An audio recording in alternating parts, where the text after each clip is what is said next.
I've decided to create a step-by-step beginner's guide on how anyone can scale their business in 3 weeks by using cold email outreach. Now, this is for that friend, that brother that you want to put on cold email that probably doesn't know how simple it is, and that's why I want to make this video. Now, anyone can do cold email outreach, and I mean literally anyone. So, what's stopping 95% of people? Fear, especially in some niches like tech. Even well known business owners, well known CEOs that have been in the game for so long, they still have security fears. That is one of the biggest concerns. So that's why I decided to create a step by step tutorial on how to send your first cold email to show how actually easy it is. Now, after this, you can unlock a completely new marketing strategy for your business in just 1 month's time without going into complex structures and systems, without watching 100 different videos of experts and gurus going into specific details. Everything is in one place here. Now, if you or your sales team learn this skill, you are going to scale your business without a doubt, while minimizing costs and hours spent. Which means sipping more coconuts on a beach than attending boring networking events, as every tech CEO does. Sounds nice, doesn't it? Okay, let's just straight away start because we don't have too much time. The first step is obviously the domain setup. Now, every business has usually a domain and a website, but we need a fresh subdomain. We start by buying a fresh subdomain from GoDaddy. Now, if your domain or company name is for something like atd.com, you buy a domain with a similar name to that, for example, outreachatd.com. I can highly recommend GoDaddy due to its convenience, security, and brilliant customer support. You should never send cold emails, and I mean never, from your main domain where your website is hosted, because there's chances that you miss something when setting up. And if you do this, there's a chance that your company name gets blacklisted, and we do not want that. You can buy domains for fairly cheap on GoDaddy. It's like a 1 year deal, super easy. They're super simple to buy. Then after, you need to choose your email provider. Now, you're probably already using one of the professional or personal business emails account like Google Workspace or Microsoft Office 365, and then continue with them. Although a mix of both will help you improve your deliverability of your emails, since most businesses today are using Outlook or Gmail. Now, it only makes sense then to use Outlook or Gmail. And always remember that Microsoft prefers to receive Microsoft emails and Google prefers to receive Google emails. So a mix of both inboxes will give you the best results. And tools like Instantly nowadays, as many of you know, have a way to see which inbox your recipient has. So if it's a Google email or a Microsoft email. The third step, which many would say is the most complicated step, is the tech part of the setup. It's the DNS records. Now, it's not even that hard because I'll show you how easy it is in these 3 steps. Domain name system records. They are the make or break of emails today. And there are 3 key records that always need to be configured. And I mean always. The SPF, Sender Policy Framework, DKIM, the domain keys identified mail, and the DMARC, Domain Message Authentication Reporting Conformance. Now, they should be set up in this order.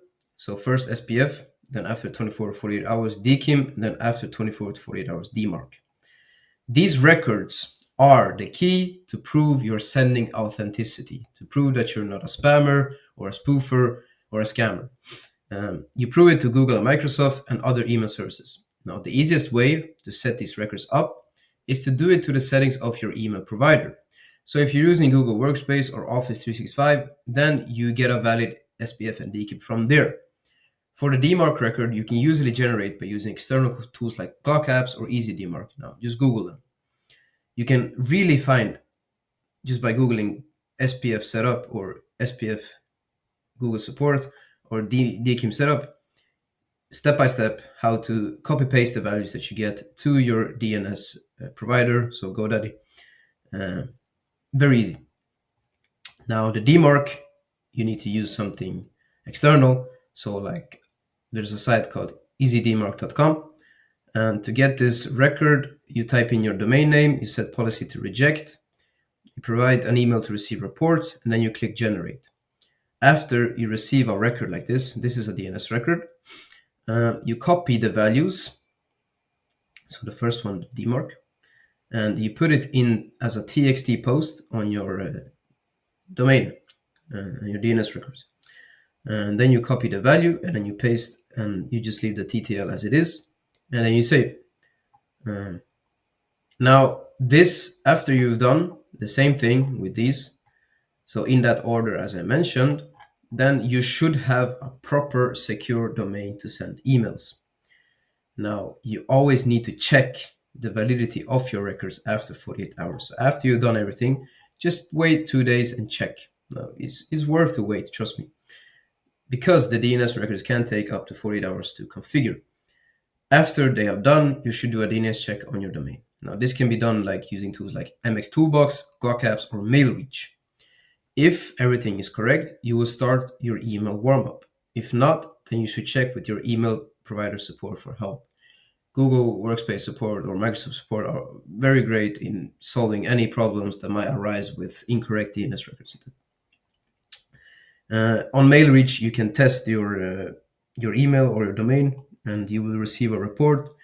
If everything is green, like if your IP is good, if your domain is not blacklisted, which it shouldn't because it's new, if your SPF is there, if your DKIM is there, if your DMARC is there, if your mail has a reverse DNS, and there are MX records on this domain, that means it's fully set up. And by following these steps, I assure you that it will happen. And this is how it should look like. So keep this in mind when starting. The next step is to connect your email accounts to the email warm-up tools like warmbox.ai. Now, warmbox.ai is a place where you can warm up your emails. Warming up an email basically means that you increase its sender reputation. So if you start just by sending emails from a provider like Google or like Microsoft, and they're not warmed up, so it's like a completely new email, there's a high chance that it will end up in spam. So warmbox.ai, for example, they automatically send emails from your account to a private server managed by experts that ensure that your emails get a strong sender reputation right off the bat. For best results for a completely new domain, you should warm up your accounts for 3 weeks, I recommend.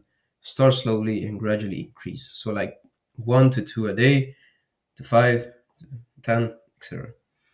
Now, during the time of the warm-up, here comes the fun part. This is when you will find who you will email. Now, market research, ICP, ideal customer profile. Remember this term because we're going to use it a lot. Now, in some cases, when we work with clients, they already know what their ideal customer profile is. Then, in that case, we need to conduct as much research as possible on existing leads, existing clients, and really understand what the target audience biggest pain point is right now, and how our service that we provide can help them change that. So you can either conduct interviews or forms from already existing customers, but if you're totally new, then you can interview prospects or just read a lot of networks. There's a lot of good networks on LinkedIn or Reddit or forums that people discuss, and you can really use AI then to find also the pain points for you. But for best accuracy, I would recommend the human aspect. Now, this step is crucial. After, you need a lead list. So a lead list is, as you can hear on the name, it's a list of leads. So let's say 50 or 100 emails that you have found that you want to contact. Now, after you've identified your target audience, I recommend using tools like ZoomInfo, Clearbit, or Sales Intel. You can Google them, very easy to use. These will help you find ideal clients that are verified prospects. Using these tools, you can segment into like job titles. So let's say you want to find a CEO from a marketing agency from Texas. You can find that. But also how much company revenue that company has. So let's say you want to work with startups, then you choose smaller revenue. If you want to work with bigger companies and reach out to them, if they are your niche, then you segment it. Now, you can also find company news. So, like, let's say a company has been hit by a cybersecurity attack. You find that news and you realize you have a cybersec service that can help them. Now, this is great, obviously, because you can reach out to them and talk to them about it in the email. You can also see buyer intent data, so how frequent these companies are ready to buy. There's also tools like popular tools like Apollo.io, which is a popular one, but they only give you the limited data, so like the job title, company size, and things like that, but not really specific information which you can need sometimes. So I would recommend to use ZoomInfo, Clearbit, or SalesInto. Now, when you have enough data, you will roughly know what type of email to send to your potential clients. Keep it simple. Here's a few do's and don'ts of a cold email. Now, email writing has changed a lot. Before, you could get away with sending sort of like a salesy email because it was still very new. But today, we all receive so many of these emails every day that it gets almost boring. That's why we need to use AI tools like Instantly AI or SmartLead, of course, to automate the emails at scale. This is the most important thing. But I also recommend things like Clay and Claygent Web Researcher. Now, this is an AI that helps you find specific data about your client. So, for example, recent company news, recent achievements, past clients, use this to your advantage. We want to read an email that talks well about us. If I send you an email right now and I find something that's very relevant to you that happened yesterday, obviously you would be more inclined to read it and you would be intrigued. And you have to make it authentic. It has to be relevant to the customer's pain point. So, for example, you can tell Claygent's AI web researcher to find, by searching their domain or their website, you can find a company that is a case study or a former client. And then you can reach out to them and say, hey, I saw you work with this client. I can help you find more clients in the same niche. Would you be opposed to seeing a video, short video about it, like I'm recording now, but even shorter? I'd say Claygent's AI web research is the most effective tool to personalize emails. You can find everything from case studies like CEO information, company news, competitors, recent struggles, and so much more. You get a 14-day free trial, which you can restart after 13 days. So basically a free month with around 2,000 credits. But if I was you, I'd really invest in it because it's gonna change your life. I'm not even sponsored. I'm not even sponsored to say it. I just think it's really great. Now, for a completely new domain, you should always start by sending 5 to 10 emails per day and gradually increase it to max 50 per account. Microsoft and Google are very skeptical about fresh domains, so new ones. If you have a high sending volume right off the bat, you can end up in spam in one of the providers or both. Usually it's Microsoft and Outlook that are very, very wary of that. So you can, like you see here, you can change to 10 emails and save in the settings. Now, you should always try to send shorter emails nowadays because no one likes to read long emails, obviously. We don't have time, but it shouldn't be more than 70 to 120 characters. In this, you need a relevant subject line, 2 to 3 personalizations, and a soft CTA. And this is a following example. I spoke a bit about it earlier, but let's put it on paper. You can say like, "Hi John, I saw that you helped Pepsi achieve a 15x return on investment in 30 days. If we could help you connect with more beverage companies, would you be open to watch a short 60-second video that we made for you? Sincerely, Almin." Now, I see I made a mistake. It should be like Almin at TT Opta, so that they see your company name as well. You can use your full name as well if you want to, but this is usually enough. So they see it's a real guy at a real company, and then they Google your name and your domain, and see if you exist. So it's nice to have that set up as well. Uh, this method is short and simple, but it has three personalizations. As you can see here, you mention their name, you mention their case study, so they help Pepsi, and you mentioned that you have a video recorded for them, a 60-second short video. Now you're probably thinking, what is even recording a video? How do I record a video? Well, you record it like I'm recording this right now. It's super simple. You use tools like Loom, I'm using Loom right now, or Vina.ai to create a short clip where you or someone from your team fill yourself like this, addressing your clients, make it personal and one-on-one. You like take out their website, you identify the problem, and you tell them, would you be opposed to hearing more? And then if they say yes, you can either make another video or get them on a call. There's many ways to go about it. Speaking directly to your clients face to face always builds trust. Follow-ups. Now, follow-ups are crucial for cold email campaign, and it's usually what will land you the most clients. Sometimes prospects miss emails or they don't immediately trust you at the start. But if you send 2 to 3 follow-ups, then your potential clients will be seeing you more frequently in their inbox. You have to make the follow-ups valuable. Like, gone are the days of, hi, did you see my first email, or thoughts about this? Those are follow-ups that just don't add any value. Yeah, you can send them, but they're not really gonna bring anything.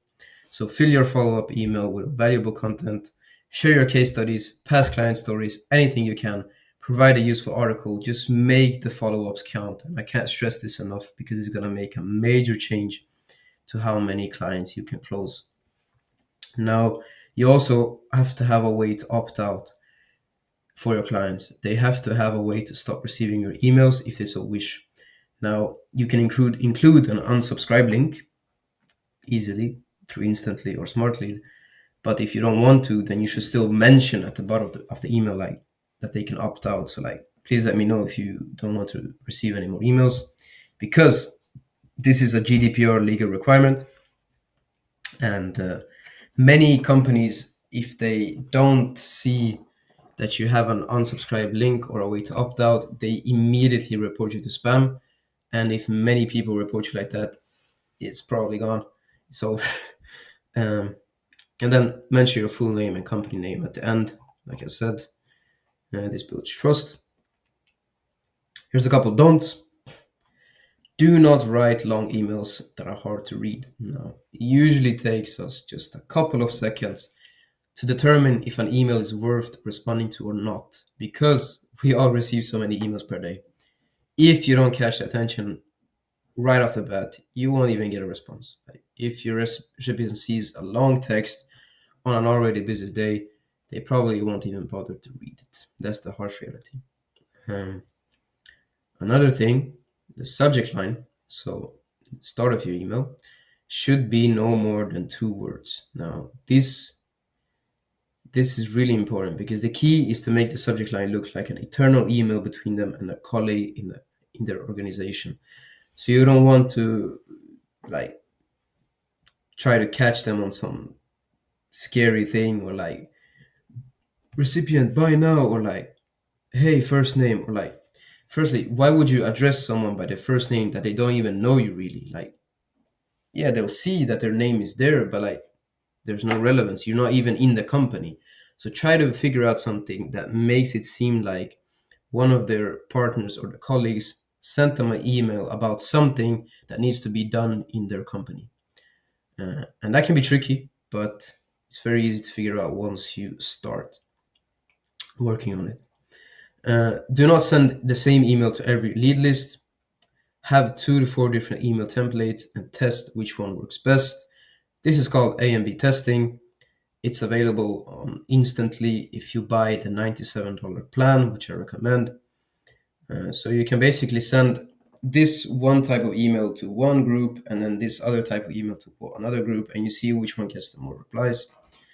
As I said earlier, I think never send more than 50 emails per account. This will classify you as bulk and puts your sending reputation at risk. Do not include images or links except an unsubscribe link, which is optional, in your first email. Now, this can impact deliverability. Another common thing which beginners fail at in the beginning is that they see that their emails are not working as intended. So they run into a problem with DNS records, or they run into a problem with people reporting them, or they get no responses. So they panic and they think, this doesn't work, I'm just going to quit. But you have to persist, because cold else is everything about trying, constantly testing, and trying out different methods, which makes it stay alive. I also forgot to mention, like, don't use spammy words. There's many spam checkers that you can use to see whether your email has spam words. But usual like spam words are something as 100%, like you guarantee something 100%, or like they will earn, or like this is exclusive, urgent. These are all spam words, so avoid using them. Now, cold email, right? Unlike other marketing strategies, this is the only one that speaks directly to your ideal client and sole decision maker right away. It's literally one click away. They can open up their phone, they see an email. It catches their attention. They go in their inbox in the morning, they see an email. It catches their attention. It's the simplest way if you play your cards right. Because a good email goes a long way, a bad one gets reported. And that's a fine line which you have to cross. Now, anyone can get online payments, calendars filled with sales calls. Anyone can do it through cold email. This is what we have done over the past months. We launched first in March and April, and we've just been continuing with our clients. In just 10 months, I myself have helped scale locals from Sweden all the way to tech startups in Texas. You can go globally. That's the thing about cold email. One of the best things. You can really go globally. It's the biggest advantage, and it will only grow bigger. Trust me, because the amount of emails increase every single day. A roughly estimate of 347 billion emails are sent every single day. So what are you waiting for after watching this video? I hope I've helped you gain some insight. If you're a newbie or someone that's even done cold email for a long time, I hope you learned something new. Just know that it's your turn to take cold email by storm. Thank you.